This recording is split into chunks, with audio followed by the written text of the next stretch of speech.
Senhor Jesus, meus irmãos, quero agradecer a Deus por mais essa rica oportunidade. Agradecer a você que está inscrito no canal, que curta, comente para nos ajudar. E continue aí nos ajudando, dizendo o que é que você está achando. Desta feita, estamos gravando aqui mais um vídeo para nós darmos uma palavra a respeito do livro do profeta Oséias, no capítulo 6, do versículo 3, a partir do versículo 1 ao 3, que diz assim: Vinde e tornemos para o Senhor, porque Ele despedaçou e nos sarará, fez a ferida e a ligará. Depois de 2 dias nos dará vida, ao terceiro dia nos ressuscitará e viveremos diante dele.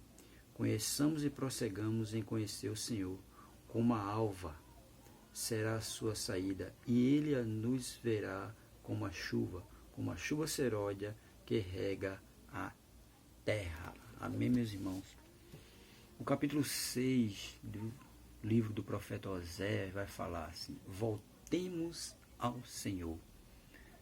E ele vai nos dizer que Oséias, filho de Beeri, exerceu a sua atividade profética entre os anos de 750 e 730 a.C., aproximadamente. Durante os reinados de Uzias, Jotão, filho de Joás, rei de Israel, Oséias 1:1, iniciou seu ministério público pouco depois de Amós, ainda que tenha desempenhado a atividade por muito mais tempo do que este, está lá em Oséias 1:1 e Amós 1:1, e pregado no mesmo cenário, Israel, Amós 7:12, de onde Oséias procedia. O longo e próspero governo de Jeroboão II, 783 a 743 antes de Cristo, ainda não havia terminado quando esse profeta começou sua atividade. Na sua pregação fazia frequentes alusões à situação política do reinado do norte. Tais alusões, de difícil interpretação algumas vezes, são em outros momentos um anúncio claro do desastre ao qual se encaminhava o país, que o país andava completamente fora do caminho de Deus, do inevitável desfecho que lhe sobreviria com a queda de Samaria, que a cidade de Samaria, a gente sabe, né, que foi destruída, arrasada no ano 722 a.C. pelo furor do exército assírio. 2 Reis, capítulo 17, versículo 1 a 6. Se o próprio profeta foi ou não testemunha ocular desses acontecimentos trágicos que determinaram o fim da independência política de Israel, o livro não informa. O livro do profeta Oséias contém mensagens para o povo de Israel que, por causa da idolatria, veja bem, por causa da idolatria, ia ser castigado por Deus. Por causa da idolatria, de ter se afastado dos caminhos de Deus, ele ia ser castigado por Deus, né? Por conta disso, ia ser castigado por Deus.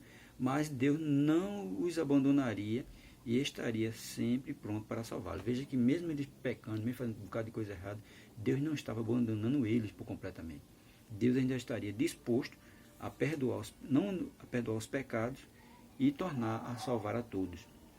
A experiência dolorosa do profeta com a sua esposa levou a descrever o relacionamento entre Deus e o povo de Israel como de um marido fiel com uma esposa infiel, que todo mundo sabe que Oséias se casou com uma mulher prostituta.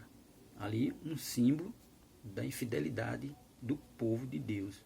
Aí mostrou como era, né?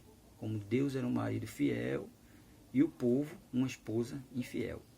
Israel se tornou infiel quando começou a adorar os ídolos e deuses falsos, né? Porque quando o povo entrou na terra, foram avisados para não fazer igual aos seus vizinhos, né? Começar a ir atrás de falsos deuses, mas parece que o aviso foi um aviso, mas eles parece que não deram nem ouvido e começaram a ir atrás de falsos deuses. Por isso, Deus ficou irado e vai castigar o seu povo, mas o seu amor não tem fim. Veja, o amor de Deus não tem fim, mesmo ele salvando o povo, tirando o povo de uma terra e levando para outra, mesmo assim o povo ainda faz coisa errada, mas Deus ainda perdoa os pecados do povo, porque a vontade de Deus é que eles sejam salvos e não que eles se percam, né? O seu amor não tem fim e ele não rejeitará o seu povo para sempre. Especificamente no texto lido, o povo de Israel, ao ouvir a dura repreensão de Israel e a promessa de destruição, o povo de Israel responde com uma afirmação que, se fosse realmente cumprida, restauraria aquele povo. Vamos analisá-la para vermos o que Deus tem para nos falar. Vinde e retornemos, versículo 1. Vinde e retornemos para o Senhor. Voltar, retornar, converter, se arrepender, vai dizer que o povo viu a necessidade de voltar ao Senhor, porque o verdadeiro caminho que o povo devia seguir era o caminho do Senhor. Porque o povo viu a necessidade de voltar ao Senhor. Da mesma forma, Deus tem nos chamado a voltarmos para Ele. Ele tem chamado muita gente para os seus braços, mas tem gente que não dá ouvido, não quer. Mas que volta é essa? Que volta é essa? É um verdadeiro retorno ao Senhor e à sua vontade. Voltar para o Pai, feito o filho pródigo, voltou, mas voltar com o coração disposto a fazer a vontade de Deus. Muitas vezes achamos que estarmos servindo ao Senhor, quando na verdade estamos servindo a nós mesmos. Muitas vezes nós achamos que estamos servindo ao Senhor, mas às vezes nós estamos servindo a nós mesmos. E por isso nós temos que voltar a servir a Ele da forma que Ele quer. Foi isso que Ele estava fazendo com o povo de Israel, que o povo voltasse, repreendeu para o povo voltar para Ele, mas voltar de verdade, voltar para servir a Ele e não aos outros deuses. O texto de Oséias nos convoca a voltarmos ao Senhor. Ele nos feriu e nos restaurará. Muito do que temos sofrido advém do Senhor. Na medida em que Deus permite adversidades para que reconheçamos nossas verdadeiras necessidades, às vezes Ele faz isso, faz com que coisas aconteçam sobre nós para nós aprendermos, reconhecermos nossas verdadeiras necessidades. Era isso que Ele estava fazendo com o povo.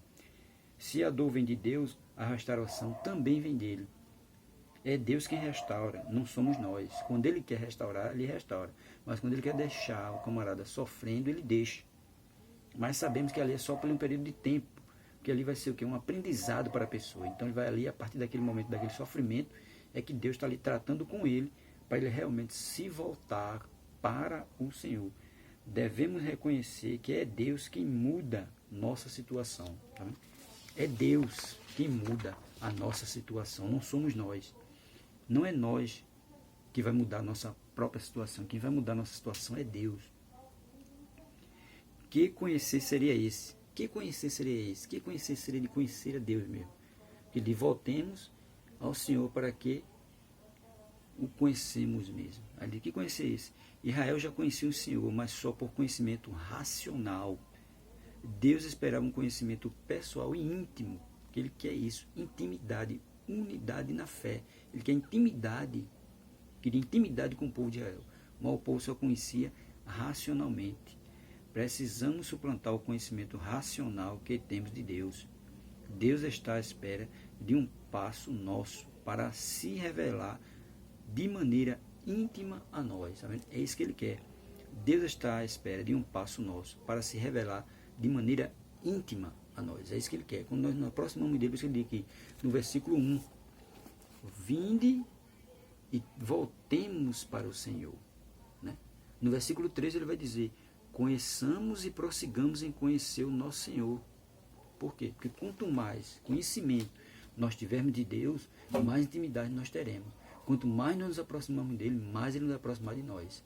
Então é isso que nós devemos fazer, nos aproximar cada vez mais de Deus. Nós estamos vendo aí uma pandemia, muita gente está preocupada, muita gente ainda está aflita, mas com o passar do tempo a gente sabe que isso vai passar, que isso é o trabalhar de Deus, que a humanidade estava realmente precisando de abrir a mente, de abrir o seu coração, né? Porque muitos aí foram afetados por isso, muita gente já foi embora, milhões de pessoas já morreram, mas isso aí é um trabalhar dele na vida do povo, que o povo realmente estava precisando de algo para abrir sua mente, abrir seu coração mais para Deus.